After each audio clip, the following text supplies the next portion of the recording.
conozcan la importancia de los medios electrónicos y utilicen el Internet de forma responsable. ¿Cómo están? Bienvenidas y bienvenidos a este programa de historia de primer grado en Aprende en Casa. Antes de comenzar con el tema, queremos mandarles nuestros deseos para ustedes y sus familias, para que la convivencia en casa sea provechosa, paciente y solidaria.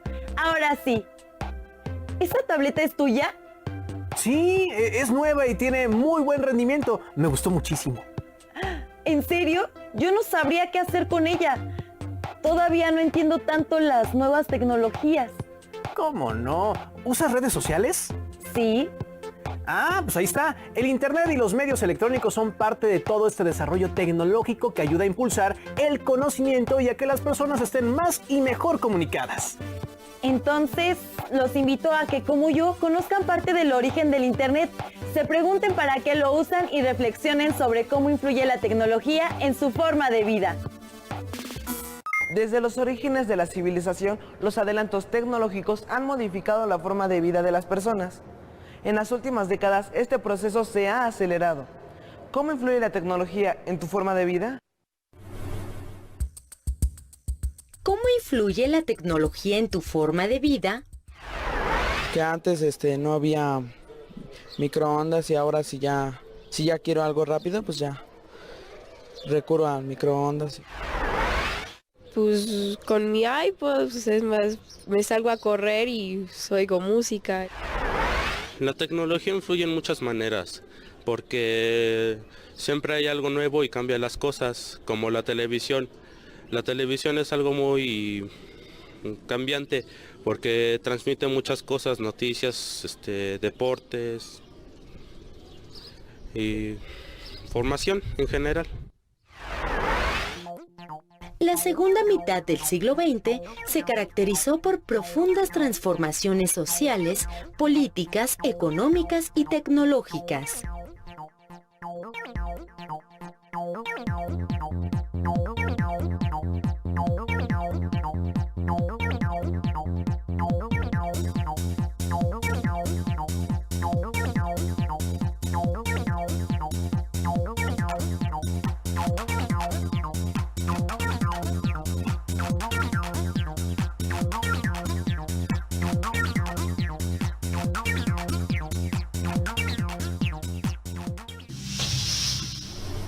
En nuestra vida, hacemos uso de los avances científicos y tecnológicos que se desarrollaron velozmente desde la década de los 60 del siglo XX. Uno de estos avances es el rayo láser, que actualmente tiene distintas aplicaciones. Por ejemplo, en la industria sirve para modelar máquinas, soldar piezas grandes o recortar a las muy pequeñas. En medicina, sirve para realizar operaciones muy precisas como cirugías oculares o para disolver cálculos renales. En el hogar, es empleado en los reproductores de discos compactos y DVD. Por su parte, la fibra óptica y la tecnología digital revolucionaron las telecomunicaciones.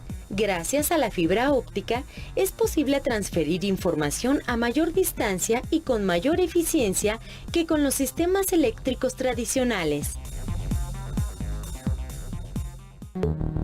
Otro adelanto importante es la comunicación vía satélite. En las últimas décadas del siglo XX, este sistema se potenció, permitiendo que, por ejemplo, señales de televisión llegasen a zonas hasta entonces inaccesibles. Gracias a la aparición en los 70 de los microprocesadores, las computadoras pudieron volverse pequeñas y más baratas, surgiendo así la computadora personal. En la actualidad, las computadoras son un instrumento de trabajo fundamental de la sociedad. Han modificado la forma de trabajar, estudiar y hasta de relacionarse de millones de personas. ¿Cómo afectan estos y otros avances tecnológicos la vida de las personas?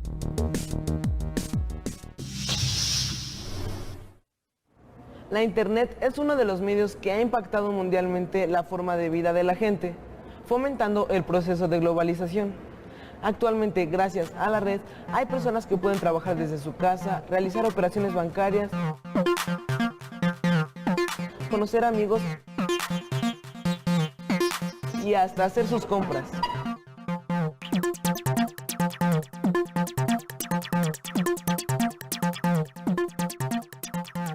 ¿Y tú usas la internet? ¿Para qué? ¿Para qué usas la internet? Pues se me abren unas puertas porque pues puedo ocupar internet para hacer mis tareas, buscar conferencias de algo que me guste y conocer gente de la historia que yo ni siquiera sabía que existía y cosas así. Para buscar información acerca de mi tarea, para bajar música, para checar mi email. Para comunicarme acerca de las tareas que dejan en la escuela, los trabajos y para poder ver a otras personas que están en red. Bajo música para mi MP3, busco información de la que me piden en clase. Para comunicarme, para saber más cosas de lo que necesito. Pues para buscar información de mis tareas, pues revisar mi página, mis páginas, ver a mis amigos, conocer gente. ¿Sabías que la primera computadora totalmente electrónica pesaba 30 toneladas y ocupaba una superficie de 167 metros cuadrados? Esta computadora se llamaba ENIAC, Integrador y Computador Electrónico Numérico, y fue construida entre 1943 y 1946 en la Universidad de Pensilvania, Estados Unidos de América. En la actualidad existen computadoras portátiles que pueden llegar a pesar no más de 3 kilogramos y medir lo que un cuaderno. Además de Internet, los medios masivos de comunicación como la radio, el cine y la televisión han influido poderosamente en la conformación de una cultura global. Por su parte, la producción a gran escala de artículos diversos requiere de medios de transporte para hacerlos llegar a los millones de consumidores. Una de las características del mundo moderno es el incremento en el tránsito de mercancías, tanto a nivel nacional como internacional, lo cual requiere medios de transporte, aéreos, marítimos y terrestres. En la era global, no solo las mercancías se desplazan más rápido, también las personas. La necesidad de hacerlo rápidamente y a cualquier lugar del mundo incentivó el desarrollo de la aviación comercial, cuya expansión también se dio a partir de los años 60. Por su parte, el crecimiento de la población y las ciudades ha impulsado el fomento del transporte colectivo y también ha generado el aumento de la demanda de transporte particular. El gran número de autos que circulan a nivel mundial ha incrementado significativamente la demanda de gasolina, lo que ha provocado la sobreexplotación del petróleo. Por si fuera poco, las emisiones de los vehículos y fábricas contaminan el ambiente, arrojando gases de efecto invernadero a la atmósfera. ¿Recuerdas cómo se transportaban las personas en los siglos XVIII y XIX? ¿Cómo ha cambiado la vida de las personas con la proliferación de aviones, trenes y automóviles? ¿Qué efectos tendrá sobre el planeta? Sin duda, necesitamos medios de transporte para movilizarnos, pero si no cambiamos el actual modelo de consumo y explotación, los daños ambientales serán cada vez más visibles y devastadores. Afortunadamente, también hay avances tecnológicos que han desarrollado fuentes de energía limpia y renovable, como es el caso de la energía solar y eólica. En las últimas décadas se ha empezado a desarrollar tecnología capaz de aprovechar la energía del sol. Mediante el uso de paneles se puede captar energía solar para posteriormente transformarla en energía eléctrica. También pueden ser usados para calentar agua y para calefacción. Otro tipo de energía limpia y renovable es la producida por el viento, conocida como energía eólica. Históricamente se ha empleado en la navegación de vela y en los molinos de viento, utilizados para moler grano o bombear agua. En la actualidad, se impulsa el uso de esta energía como fuente de producción de electricidad, a través de los generadores de turbina de viento. Otra fuente de energía que se está comenzando a explotar son los llamados biocombustibles. Los más usados son el bioetanol, que se obtiene a partir de maíz, sorgo y caña de azúcar, entre otros, y el biodiesel, producido a partir de aceites vegetales o grasas animales. Las empresas fabricantes los promueven como los combustibles del futuro, en reemplazo de los derivados del petróleo.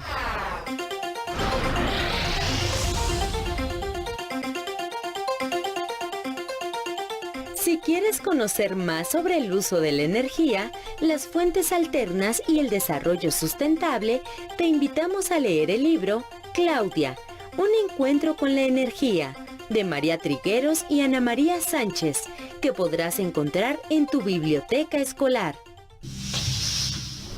Algunos avances tecnológicos han acelerado el deterioro del medio. Otros buscan revertirlo al hacer uso de fuentes de energía no contaminantes. Observa a tu alrededor e identifica cómo la tecnología influye en la vida de tu comunidad. ¿Cómo crees que se puede usar el Internet de forma adecuada? Pues hay gente que solo lo usa para divertirse, pero tiene muchos usos. Sí, incluso negativos. Ahora hay leyes que nos protegen en caso de que alguien quiera hacernos daño por la red. Vamos a ver el siguiente video y después los invitamos a realizar una lista de los riesgos y beneficios del uso del Internet. Qué bueno que tengamos Internet en la escuela. Sí, ahora que podemos usar las aplicaciones escolares, nos será de mucha ayuda. Vamos al salón de medios, ya va a empezar la clase. ¿Y tú? ¿Para qué usas las redes sociales y los medios de comunicación? Para hacer mi tarea y comunicarme con mis amigos y familiares. Para aprender cosas nuevas y comunicarme con mi familia en Oaxaca. Comunicarme con otras personas, entretenerme. Para ver películas y entretenerme un rato con mi familia. Para ver series y películas históricas. Más que nada para comunicarme con mis amigos y conocer gente de otros países. Para pasar tareas o si yo no vengo a la escuela, para que me pasen las tareas y trabajos importantes. Las redes sociales yo las uso para ver páginas de deportes y para saber sobre las culturas de otros países. En México, a partir del año 2013, el acceso a los medios de comunicación y las tecnologías de la información y comunicación, también llamadas TIC, es un derecho incluido en el artículo 6º constitucional. Para el caso de las niñas, niños y adolescentes, se subraya que las TIC deben estar disponibles gratuitamente o a bajo costo, tanto en su comunidad como en la escuela y lugares públicos, además de acompañarse de una capacitación para su uso adecuado. La Ley General de los Derechos de Niñas, Niños y Adolescentes también contempla el derecho a la protección de la información, referente a la vida privada y los datos personales contra riesgos, la cual incluye el cuidado de parte de las familias, los adultos cercanos y los gobiernos, para evitar el acoso, la intimidación, el engaño, el robo de información, los daños a la salud o que esté al alcance todo contenido violento o inadecuado para menores de edad. Asimismo, se estipula que se debe tener acceso a contenidos especialmente diseñados para cada rango de edad, que tenga como fin el entretenimiento, el mejor aprovechamiento escolar y el aumento de la cultura general. ¿Cómo vas con la tarea, Diego? Hoy a la mitad. Ven, mamá, mi papá está marcando por videollamada. Hola, mis amores, ¿cómo están? Los extraño mucho. ¡Nosotros también! El uso de las TIC en el mundo ha transformado la vida de las sociedades, ya que son herramientas muy eficaces para la búsqueda de información, el desarrollo de contenidos y su distribución. Cualquier persona con acceso a un teléfono celular o a una computadora con Internet puede producir contenido y compartirlo. Así, esta información puede estar al alcance de mucha gente en los 5 continentes. El desarrollo de aplicaciones para computadoras y teléfonos celulares permite que niñas, niños y adolescentes se comuniquen, aprendan y adquieran nuevas habilidades, además de contribuir a que ejerzan sus derechos a buscar información, practicar la libertad de expresión de sus opiniones e ideas, la educación, la cultura, el juego y el esparcimiento. Listo, mamá. Ya compartí en el grupo de WhatsApp Mejorando mi Comunidad las fotos de las reparaciones del drenaje de la calle principal. Gracias, hijo. ¿Y cómo vas con tu curso de inglés en línea? Ya estás por terminar el segundo nivel, ¿verdad? No dejes de echarle ganas. Me falta resolver unos ejercicios. Ya casi termino la cena. Voy a preparar una salsa que aprendí a hacer en un tutorial y vas a ver qué va a quedar. De acuerdo con el INEGI, en México hay 74.3 millones de usuarios de Internet, de los cuales 34% son niñas, niños y adolescentes. Las principales razones por las que se usa Internet son para entretenimiento, como medio de comunicación, como apoyo a la educación y para interactuar en redes sociales. Entonces, ¿el trabajo final de formación cívica y ética es en equipo? ¿Y hay que publicarlo en un blog con texto, imágenes y videos? Sí, pero yo tengo que aprender cómo hacerlo, porque es la primera vez que me dejan una tarea así.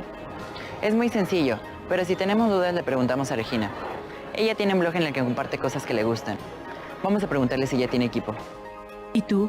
¿De qué otra forma piensas que puedes aprovechar las redes sociales y los medios de comunicación en tu comunidad?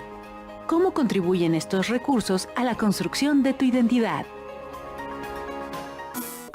Después de los videos que vimos, entiendo mejor el alcance de las nuevas tecnologías y del Internet, pero aún tengo algunas dudas sobre lo que puedo o no hacer en la red.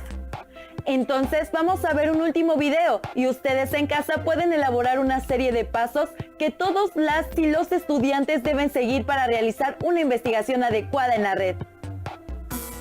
Cuando buscamos información en la web, queremos obtener resultados rápidos. Pero hay información que se publica en Internet que no es fiable. Esto es algo que debemos saber. ¿Quién nos asegura que los datos encontrados son válidos o no? ¿Qué podemos hacer para evaluar la calidad de la información encontrada en Internet? ¡Vamos a investigar! Cuando se investiga sobre un tema, es necesario buscar la información en distintas fuentes, como libros, enciclopedias, Internet, revistas, etc. Actualmente, la mayoría de los trabajos, proyectos, tareas o presentaciones se elaboran a partir de la información que encontramos en Internet, ya que allí hay datos sobre cualquier tema, pero no toda la información que encuentras es verídica, actual o proviene de una fuente fiable. Hay que tener en cuenta que la web es un espacio en donde cualquier persona puede compartir datos, opiniones y creencias sobre cualquier tema. De manera que la información que está en línea no siempre es evaluada por algún experto en la materia o por alguna institución que la respalde. Por eso es importante validar la veracidad de esa información. ¿Ya encontraron información sobre la energía nuclear? Yo encontré varias fuentes en internet que hablan del tema, entre ellas un video y un documento que explican lo que es la energía nuclear. Yo encontré un blog que menciona el debate que hay entre los países que están a favor y en contra de la energía nuclear. Yo encontré un documento que habla sobre la energía atómica. Pero esperen, antes de continuar tenemos que validar la veracidad de la información. ¿Cómo? ¿Qué les parece si investigamos cómo identificar la información confiable en Internet? Sí, buena idea. Para evaluar la información disponible en Internet, se debe contar con criterios que ayuden a seleccionar información verídica en la red. Por ejemplo, revisar páginas de instituciones reconocidas. Pueden ser instituciones académicas, gubernamentales, organismos internacionales, organizaciones civiles, periódicos y revistas en línea, o bibliotecas de esos organismos e instituciones, como la Universidad Nacional Autónoma de México, la Universidad Autónoma Metropolitana, el Instituto Politécnico Nacional, el INEGI, la ONU, entre otras. El video no lo publicó ninguna institución reconocida. Es un chico que habla sobre la energía nuclear y el documento es de la Universidad de Alicante. El blog que encontré tampoco es una fuente fiable. La información que yo encontré está en la página de la ONU. La ONU es una institución reconocida a nivel mundial y su información es fiable. La información de la Universidad de Alicante también es fiable porque es una institución educativa y reconocida. Veamos otras maneras de verificar que la información de Internet sea fiable. Otra manera de verificar que la información sea fiable es inspeccionar en la página quiénes son los autores. Es importante revisar que los datos que proporciona el sitio estén aprobados por un autor o institución de prestigio que brinde soporte académico o de investigación. De lo contrario, es difícil conocer el origen del contenido y quién lo elaboró, y si es o no verídico. Ya revisé el video y no señala el autor de la información, y en el documento de la Universidad de Alicante sí viene señalado el nombre del autor. En el blog sí está el nombre del autor, pero no es de alguna fuente reconocida. En el documento de la ONU sí se menciona el nombre de la autora. Creo que el video y el blog quedan descartados. ¿Qué más debemos revisar para saber si la fuente es verídica? Veamos. Se debe revisar que la información encontrada contenga las referencias bibliográficas de donde se obtuvo esa información. El documento de la Universidad de Alicante sí tiene referencias bibliográficas. ¿Qué más debemos verificar para saber que la información es fiable? Es importante revisar que la información presentada en el sitio web esté actualizada. Por lo general, las páginas web que terminan en .org, .edu y .gov actualizan sus contenidos constantemente. También hay bibliotecas en línea para consultar la información deseada, como la Biblioteca Digital Miguel de Cervantes, la Biblioteca Digital Mundial y la Biblioteca Virtual Universal. Y se cuenta también con herramientas que ofrecen los navegadores, como los recursos académicos especializados en el tema. El artículo de la ONU no trae fecha de publicación ni de actualización, pero se menciona el año 2015. El documento de la Universidad de Alicante fue publicado en el año 2011. Entonces, nos quedamos con las páginas de la ONU y con la Universidad de Alicante para hacer nuestro resumen. Sí, y descartamos los sitios web que no cumplen con los criterios que garantizan la veracidad de la información, como el video y el blog. Entonces, manos a la obra. Sí. Es importante analizar la información que se encuentra en Internet para asegurarnos de que sea fiable y evitar compartir datos erróneos. ¿Están listos para investigar? ¡Adiós! Qué importantes son el Internet y los medios electrónicos, pero reconozco que hay que ser muy cuidadosos al utilizarlos y ser responsables con lo que publicamos y con los sitios a los que ingresamos. Tienes razón, y por eso ahora quiero plantearles estas preguntas para que las respondan junto con su familia. Anoten. ¿Qué efecto generó el que los microprocesadores se pudieran hacer más pequeños? Mencionen 3 beneficios del uso del Internet. ¿Cómo se llamaba la primera computadora? ¿Qué beneficios han traído los medios masivos de comunicación como la radio, el cine o la televisión? No olviden guardar sus respuestas en la carpeta de experiencias. Nosotros nos despedimos y les pedimos ponerle muchas ganas a sus tareas y a todo lo que hagan en casa. Recuerden ser pacientes y aprovechar al máximo estos días. ¡Adiós!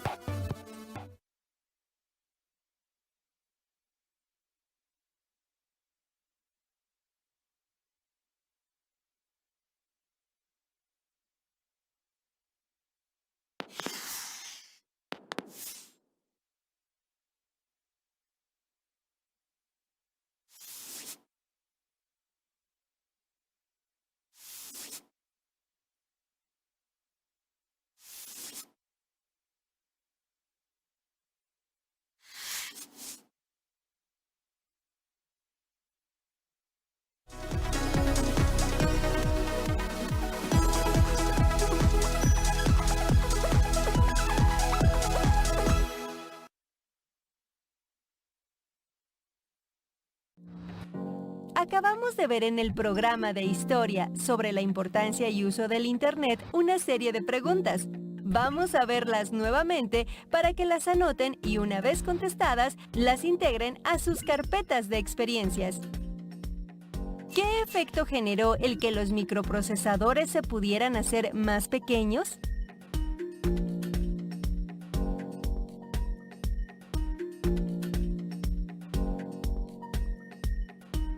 Mencionen 3 beneficios del uso de Internet.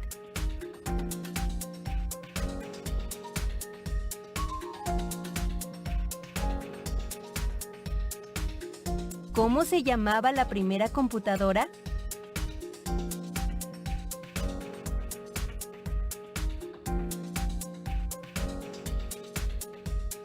¿Qué beneficios han traído los medios masivos de comunicación como la radio, el cine o la televisión?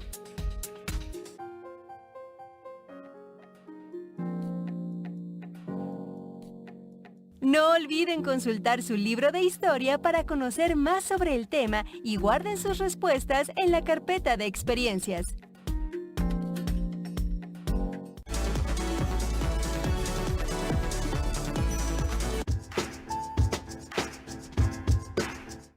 ¿Qué tal, alumnas y alumnos de primer grado de secundaria? Sean bienvenidas y bienvenidos a la programación de Aprende en Casa.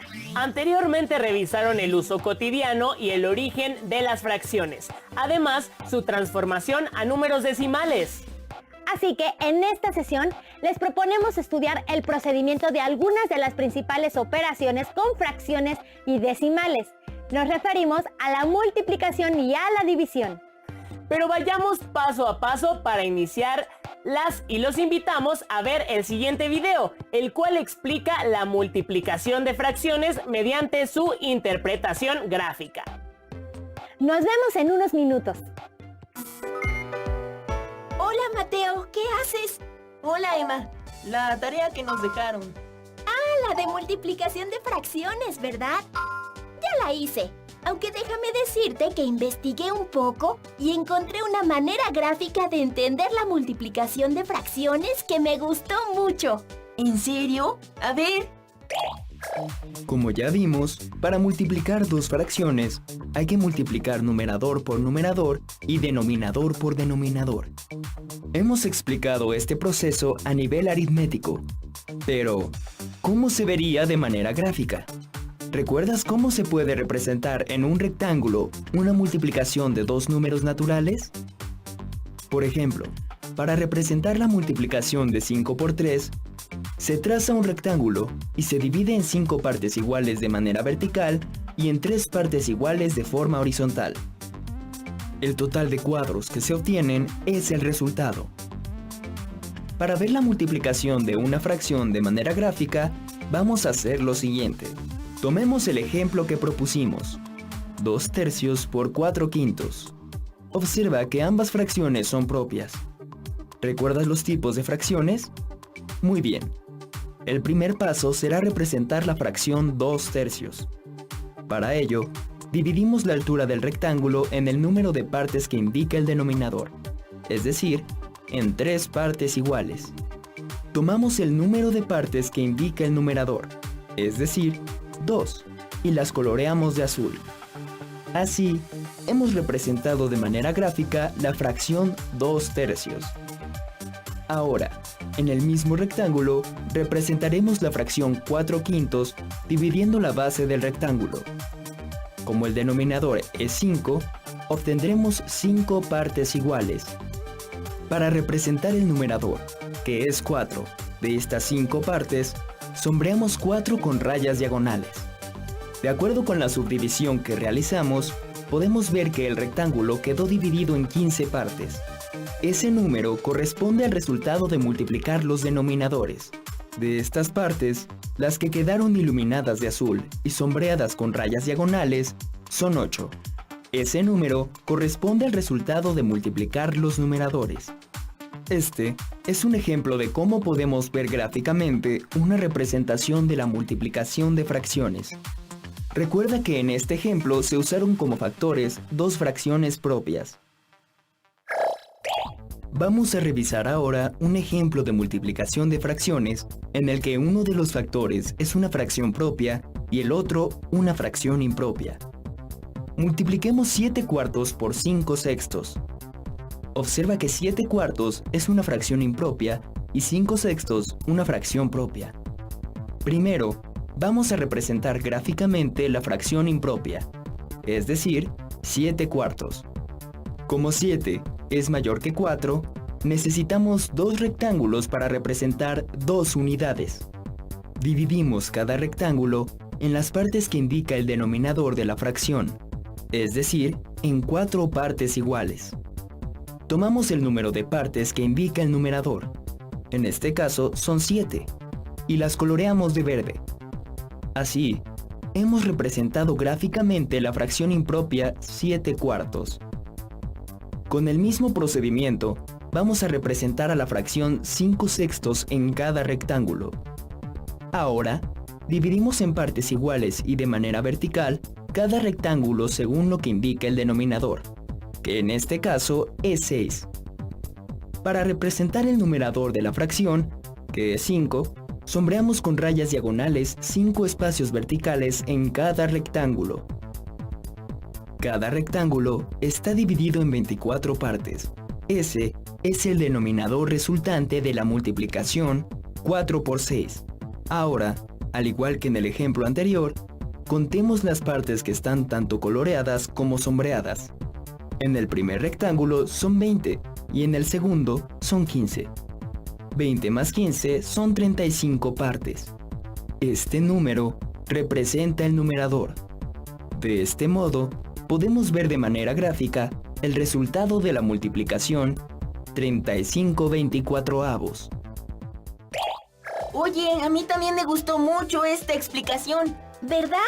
Ahora le voy a hablar a Pedro, pues le costaba trabajo entender la tarea, y le voy a enseñar esto. Seguro le va a ayudar. En algunas ocasiones, un tema de matemáticas se vuelve mucho más comprensible cuando los números están representados en formas y figuras, ¿no les parece? Eso es muy cierto, pero sigamos con el tema de las operaciones. Ahora para el caso de los decimales. Y para ello, las y los invitamos a ver qué hay detrás del proceso para realizar la multiplicación de números decimales a través del siguiente video. Pongan mucha atención. Ayer, mientras hacía la tarea de multiplicación de números decimales, se acercó mi primo, quien también está en primer grado de secundaria. Me di cuenta de que le costaba trabajo entender el proceso. ¿Y qué hiciste? Se lo expliqué de la misma manera que nos explicó a nosotros el maestro. Para multiplicar números decimales, debemos seguir el mismo proceso que para multiplicar números naturales. Veamos un ejemplo. 12.3 por 4.5. Al igual que en el algoritmo para multiplicar números naturales, colocamos los números verticalmente. Ahora, de la misma manera que con los números naturales, realizamos la multiplicación. El resultado es 5535. Fíjate bien, hasta aquí, el proceso es similar a una multiplicación sin decimales, y el resultado equivale a la multiplicación de 123 por 45. ¿Dónde está la diferencia? Para colocar el punto decimal en el resultado, debemos contar el número total de decimales que hay en los factores y sumarlos. El número 12.3 tiene una cifra decimal después del punto, el 3. Entonces, el 12.3 tiene un decimal. El factor 4.5 también tiene una cifra decimal después del punto, el 5. Un decimal más un decimal es igual a 2 decimales. Vamos de nuevo al resultado de la multiplicación. Por ahora es 5535. El punto decimal se encuentra al final de las unidades, después del 5. Como los factores incluyen 2 decimales, debemos recorrer el punto 2 lugares hacia la izquierda. El resultado final es 55.35. ¿Observaste cuáles son las similitudes entre el algoritmo para multiplicar números naturales que ya conocías y este? Se multiplican los factores sin tener en cuenta el punto. La diferencia está en dónde colocar el punto decimal sobre el resultado. Recuerda, la ubicación del punto decimal depende del número de decimales en ambos factores. Para que te vuelvas un experto, veamos otro ejemplo. 7.34 por punto 512. Antes de empezar, y de acuerdo con lo que vimos en el ejemplo anterior, ¿cuántos lugares tendrás que mover a la izquierda el punto decimal del resultado? Exacto, 5 lugares, porque al sumar la cantidad de cifras decimales del 7.34, que son 2, más la cantidad de cifras decimales del punto 512, que son 3, se obtienen 5 cifras decimales. Ahora veamos el algoritmo paso a paso. Colocamos los números igual que en el algoritmo para números naturales. Recuerda que no es necesario poner el 0 que está antes del punto en el decimal punto 512, porque solo nos indica que la parte entera es 0. Efectuamos la multiplicación y, al final, lo más importante, mover a la izquierda el punto decimal. Como ya viste, son 5 lugares. Así, tenemos que el resultado de multiplicar 7.34 por punto 512 es 3.75.808 cien milésimos. Para terminar, escribe en tu cuaderno y con tus palabras el procedimiento para multiplicar números decimales y compártelo con tus compañeros. Oye, pues se lo explicaste muy bien. Aunque, ahora que lo pienso, no le expliqué cómo funciona cuando hay 3 o más factores con decimales.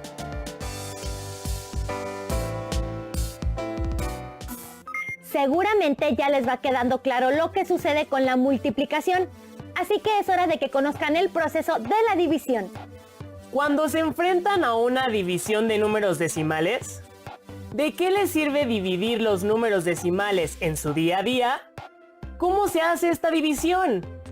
Anoten todas estas preguntas y las ideas principales que vayan encontrando y después intégrenlas a su carpeta de experiencias. Al igual que sus respuestas a las preguntas planteadas anteriormente, las cuales podrán generar después de ver el siguiente video. ¡Regresamos!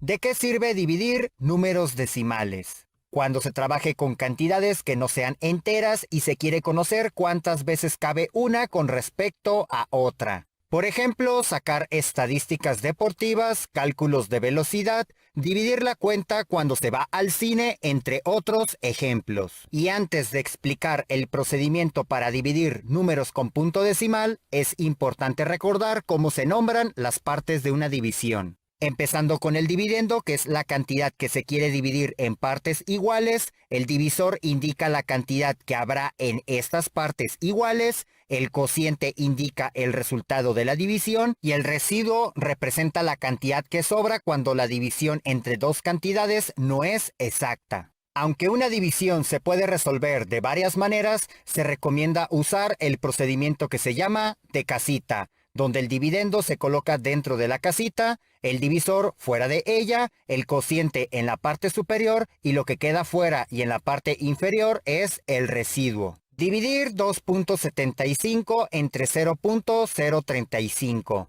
Para hacer la división se recomienda pasarla a su forma de casita. Como tiene un número con punto decimal, siempre el divisor se debe recorrer su punto hasta llegar a la derecha del número. En este caso es necesario mover el punto decimal 3 posiciones y ahora se borra la anterior posición donde se encontraba. Sin embargo, la misma cantidad de posiciones que se movió el punto decimal en el divisor se debe de mover ahora en el dividendo. Una vez que se identifica, se mueve 3 posiciones a la derecha y se borra el punto decimal donde se encontraba. Si existen espacios vacíos, se rellenan con ceros. Con esto se convirtió en otra división equivalente, pero es más sencilla de resolver. Se utiliza el mismo procedimiento para dividir a números enteros, pero antes se recomienda borrar los trazos que se hicieron para ubicar el nuevo punto decimal y ceros del divisor porque no tienen valor.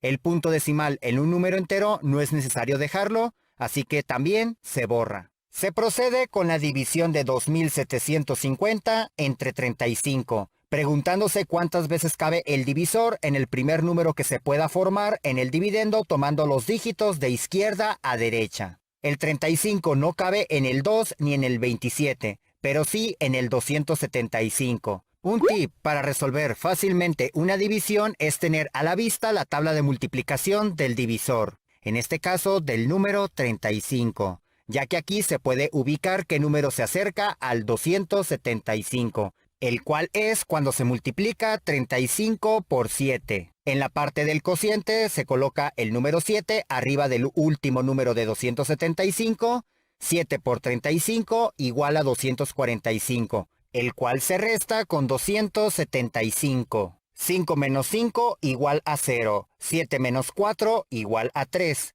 2 menos 2 igual a 0. Este último número no se anota porque no tiene valor a la izquierda. Terminada la resta, se baja el siguiente dígito a la derecha en el dividendo, para colocarlo en el residuo que se tiene hasta el momento. Se repite el procedimiento de cuántas veces cabe el divisor, pero ahora en el residuo. Buscando en la tabla de multiplicación del 35, ahora el número más cercano es cuando 35 se multiplica por 8.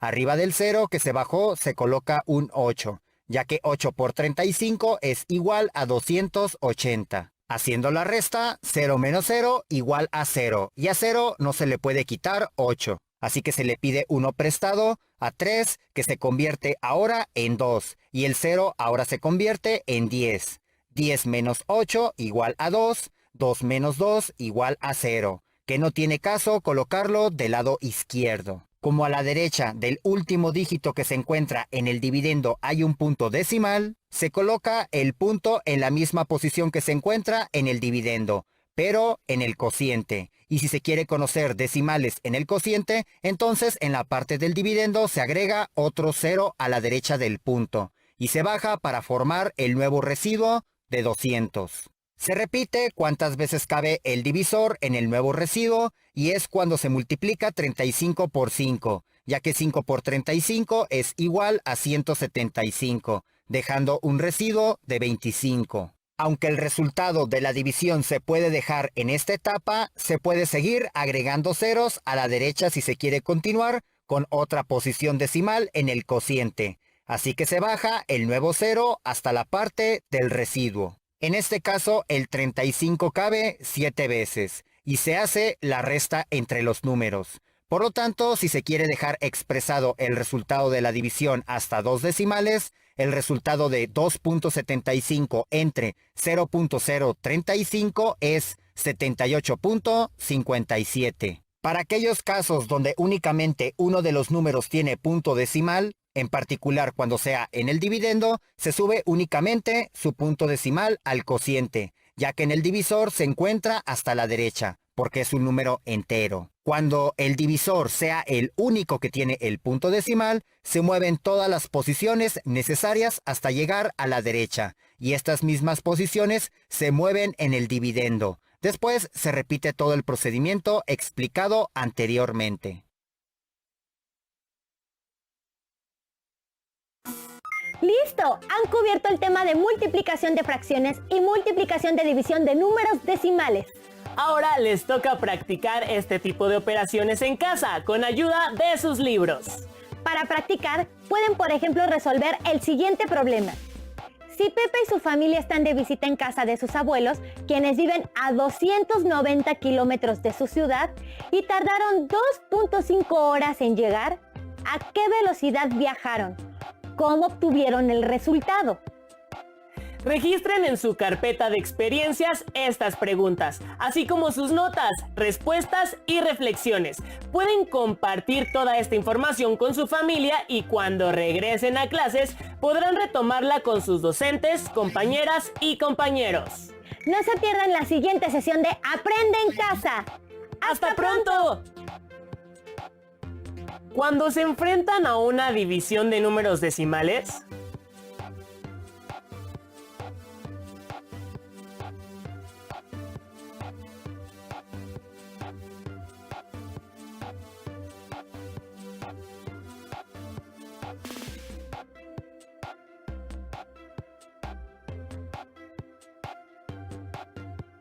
¿de qué les sirve dividir los números decimales en su día a día?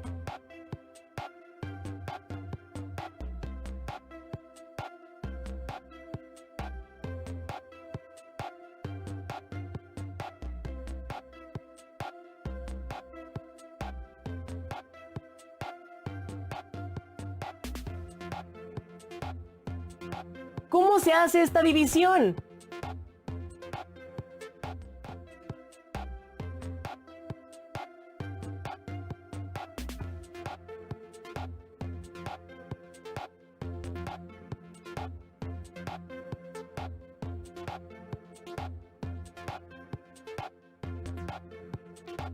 Si Pepe y su familia están de visita en casa de sus abuelos, quienes viven a 290 kilómetros de su ciudad y tardaron 2.5 horas en llegar, ¿a qué velocidad viajaron?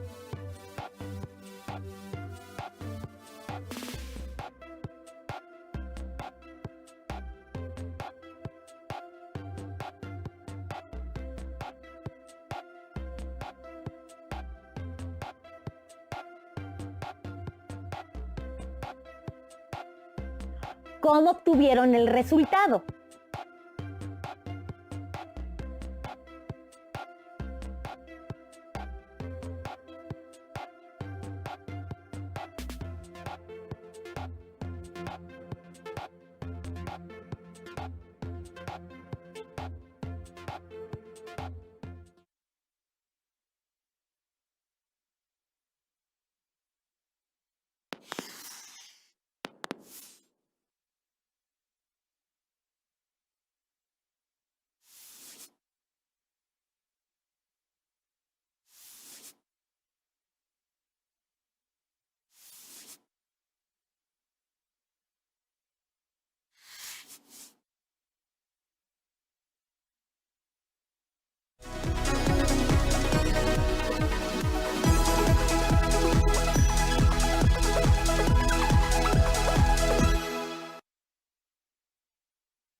Acompáñanos a ver los programas de Aprende en Casa para secundaria que hemos preparado para ti.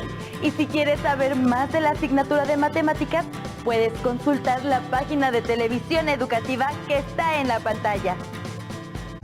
Y los personajes. Caperucita camina por el bosque. Árboles, árboles y más árboles. ¿No sería mejor un escenario con elementos más bonitos? Algo así como... hay una playa, con arena, sol, olas. Pero no, tenía que ser un bosque peligroso y oscuro. Bueno, pues sigamos. Caperucita se encuentra a un lobo que le recomienda un atajo. ¿Quién puede creer en un lobo? Él es el villano y aparece justo en el desarrollo de la historia, donde el personaje principal tiene que enfrentarse a todos los conflictos ocasionados por él. A ver, lo sabía. El lobo llegó primero, esconde a la abuelita en el closet y se disfraza como ella. Caperucita descubre al lobo, él la corretea, grita auxilio y llega un cazador. Les dije, era mejor una playa. ¡Ay, que se hubiera encontrado! ¿Un atún? Y así, con la ayuda del cazador, Caperucita derrota al lobo, rescata a su abuelita y le entrega las galletas. Fin. Aquí está el final o conclusión. El momento en que Caperucita supera todos los problemas ocasionados por el lobo y cumple con su misión.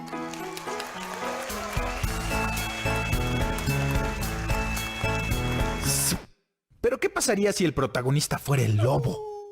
¿O qué tal un dinosaurio? ¿Ya pensaste lo diferente que sería la historia con solo cambiar uno de sus elementos? Esto pasa porque al contar historias, analizamos las causas o consecuencias de lo que sucede. Seguro ya tienen una nueva versión de esta historia en mente.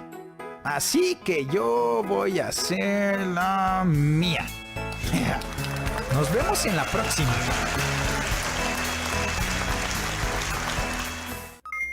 Como observaron, las historias narran siempre un conflicto que los personajes deben enfrentar. Las dificultades pueden ser desde la búsqueda de un tesoro, el viaje de un lugar a otro o, ¿por qué no?, a otros mundos, entre otros conflictos.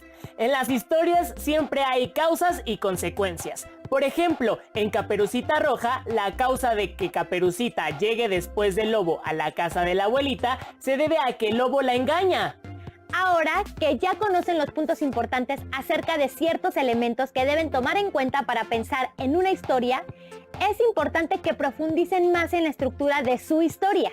Para ello te invitamos a ver la cápsula Estructura de una historia. ¡Pongan mucha atención!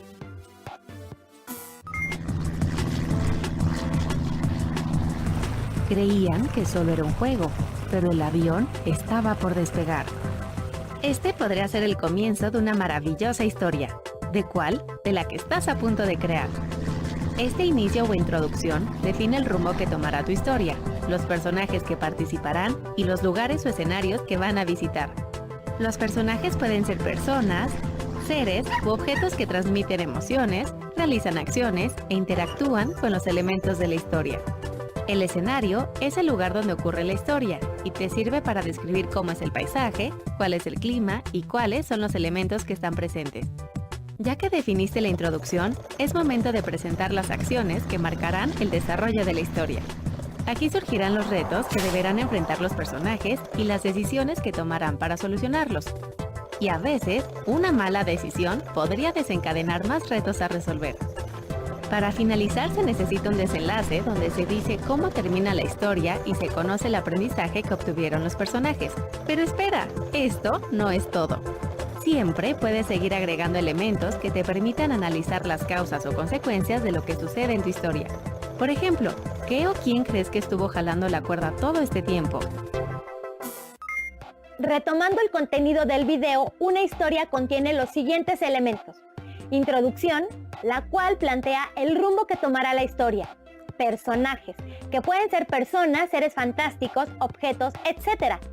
Ellos interactúan con los elementos de la historia para transmitir emociones. Escenario. Aquí se describe el lugar y los elementos donde se desarrolla la historia. Desarrollo. Es donde se presentan los retos y acciones de la historia. Desenlace. Nos dice cómo termina la historia y en ocasiones cuál fue el aprendizaje que obtuvieron los personajes. Ya tenemos varios elementos para que puedan armar su historia, pero es importante que veamos otros para redactarla. Por ejemplo, ¿por qué elegimos determinado tema? ¿Cuál es el propósito? ¿A quién irá dirigido? ¿Qué tipo de lenguaje debemos usar? Y otras preguntas que nos ayudarán a aterrizar nuestra historia. Por ello, veremos el siguiente video, Aprendiendo a redactar, que contribuirá a entender más puntos anteriores. ¡Disfrútenlo! Bienvenidos a su programa Cocina de Autor. Hoy en la sección Esta palabra ya se coció, prepararemos una receta muy buena. Hola Pepe, ¿qué haces? Hola. Estoy revisando las preguntas de WhatsApp para el programa y hay una receta que nos están solicitando, pero que nunca hemos preparado. ¿Cuál? ¿Cómo escribir un texto? ¡Qué interesante! Parece muy buena. ¡Hagámosla! ¿Dónde está? Aquí la había dejado. Lo encontré. ¡Y se ve riquísima! Sí, pero antes de prepararla es importante definir algunas cosas. Primero, ¿por qué queremos cocinar este texto? Puede haber varias razones. Compartir un tema o una historia que nos guste mediante una reseña o comentario. Crear un cuento o redactar una carta para solucionar un problema. Contestar esta pregunta nos ayudará a resolver el segundo punto a definir. ¿Qué platillo cocinaremos? Es decir, ¿qué tipo de texto escribiremos? Porque cada tipo de texto tiene una función, características y propósitos distintos. No es lo mismo escribir un ensayo que una reseña, un artículo literario o un texto científico. O preparar un pastel o unas enchiladas. Exacto. El tercer aspecto a definir es saber para quiénes cocinaremos, es decir, a quiénes va dirigido el texto, para tener en cuenta el tipo de lenguaje. Muy bien. ¿Cuáles son los ingredientes? Algunos ya los mencioné, pero son los siguientes. Tema. Propósito comunicativo. Tipo de texto. Público al que va dirigido. Lenguaje a utilizar. Formal, informal, técnico, etc. Ortografía y redacción. Ahora procederemos a la preparación. 1. La planificación del texto consiste en cocinar preguntas de investigación que obtenemos al cuestionarnos sobre lo que sabemos del tema y lo que deseamos saber. salpimentamos y buscamos información en fuentes impresas y electrónicas. Marinamos y tomamos nota de los datos relevantes que encontremos, así como de la bibliografía consultada. Organizamos la información con base en las preguntas que planteamos para desarrollar la investigación. 2. Elaboramos la escritura del borrador. Tomamos como base los apuntes que hicimos en la planificación. Lo leemos para ver si cumple con el propósito comunicativo que planteamos. Lo enriquecemos con más información de diversas fuentes. Probemos la mezcla y si es necesario, lo seguimos ajustando. Por ejemplo, el tipo de lenguaje.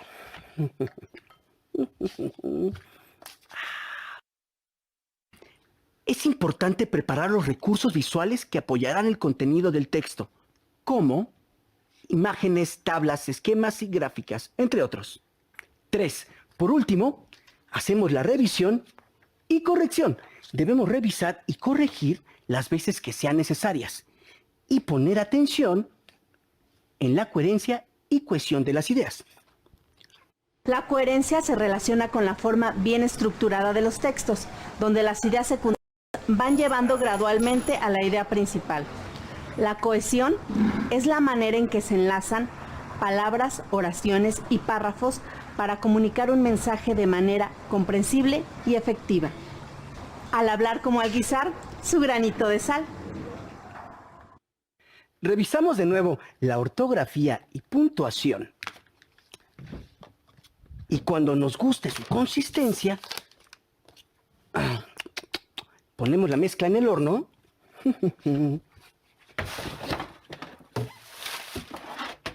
Y la dejamos 1 hora.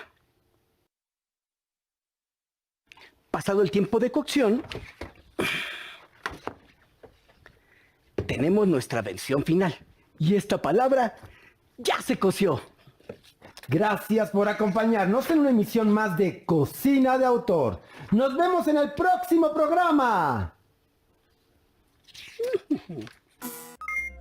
Como observaron en el video, la redacción de un buen texto se debe de contar con los siguientes elementos: tema, propósito comunicativo, tipo de texto, público al que va dirigido, lenguaje a utilizar, ortografía y redacción.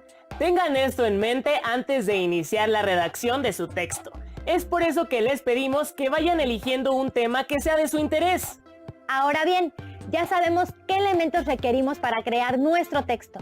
Pero lo cierto es que su historia no solo requiere todo eso, además necesita una correcta puntuación, pues esta sirve para que su narración sea entendida.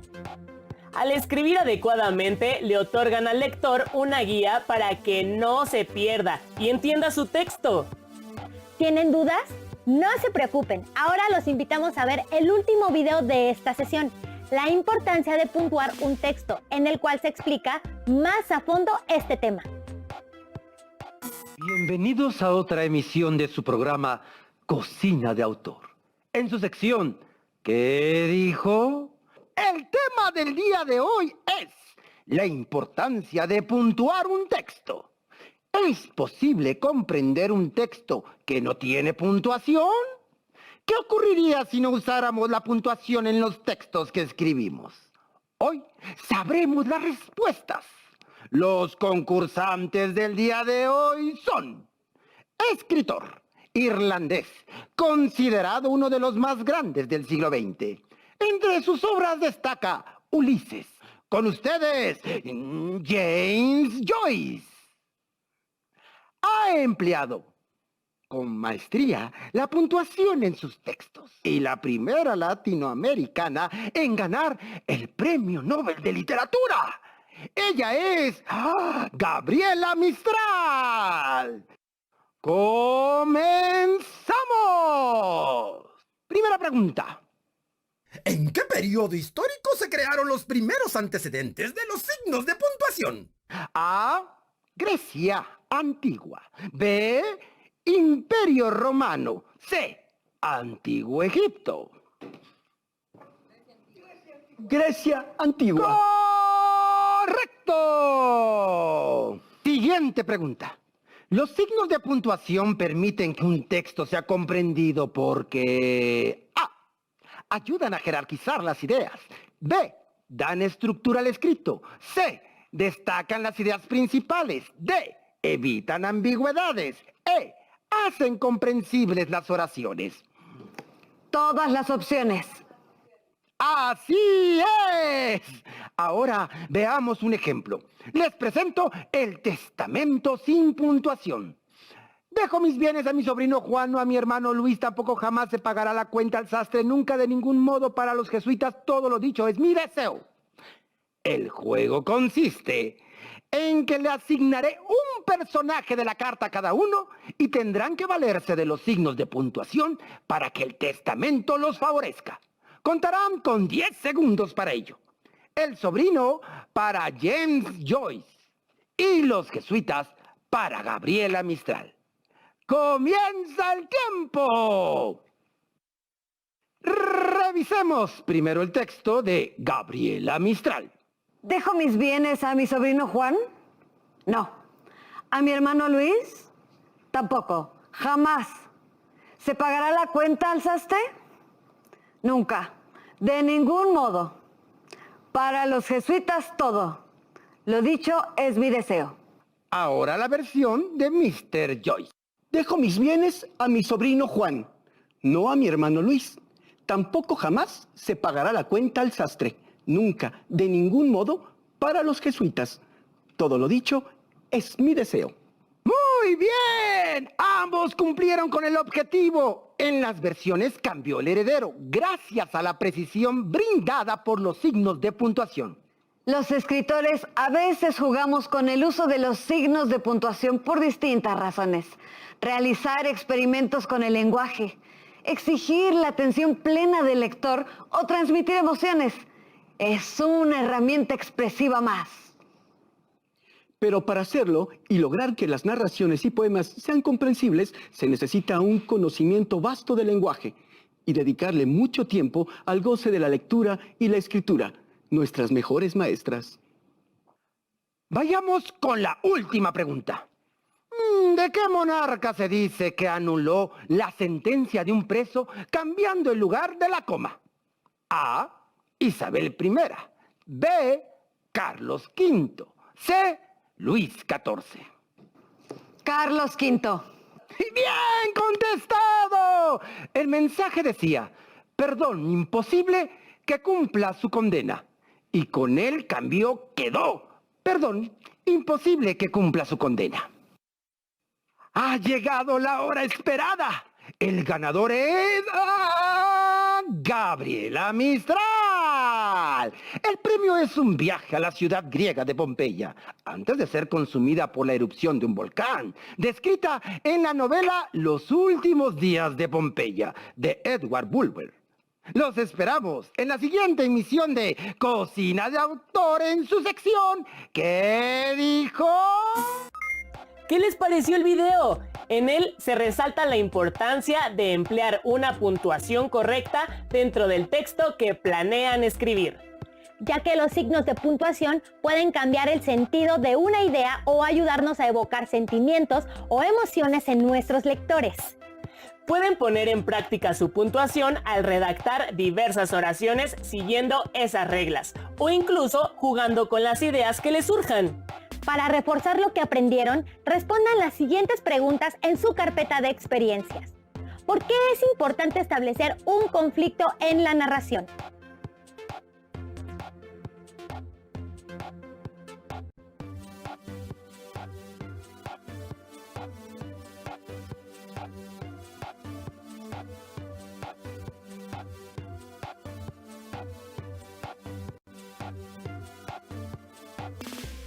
¿Cómo pueden definir el escenario de un cuento?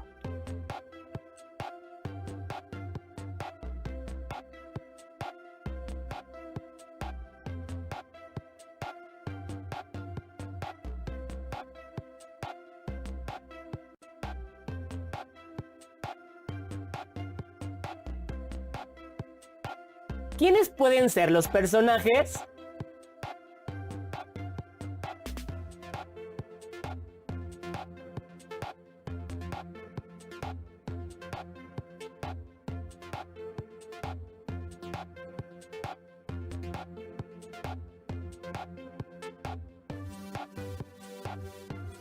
¿En qué orden van a describir la historia?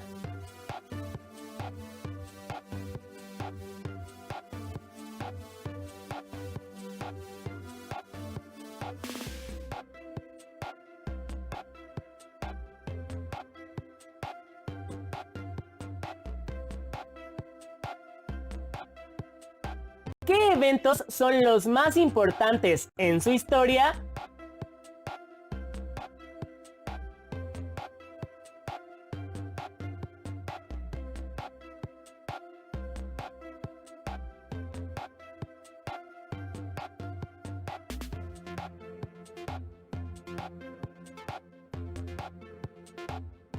¿Cómo será el desenlace de su relato?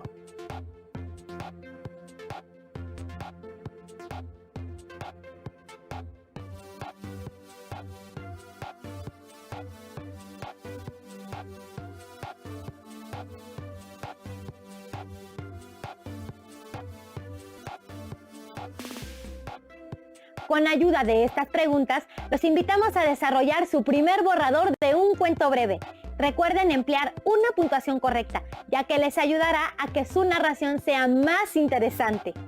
Pueden compartir el cuento con sus familiares o pedirles sugerencias antes de guardarlo en su carpeta de experiencias. Cuando regresen a la escuela, no olviden compartir su historia con sus compañeros, compañeras y docente y pedirles que les digan qué opinan de su escrito. Les recordamos que para hacer su cuento pueden revisar por segunda vez este programa. Esperamos que sea de utilidad.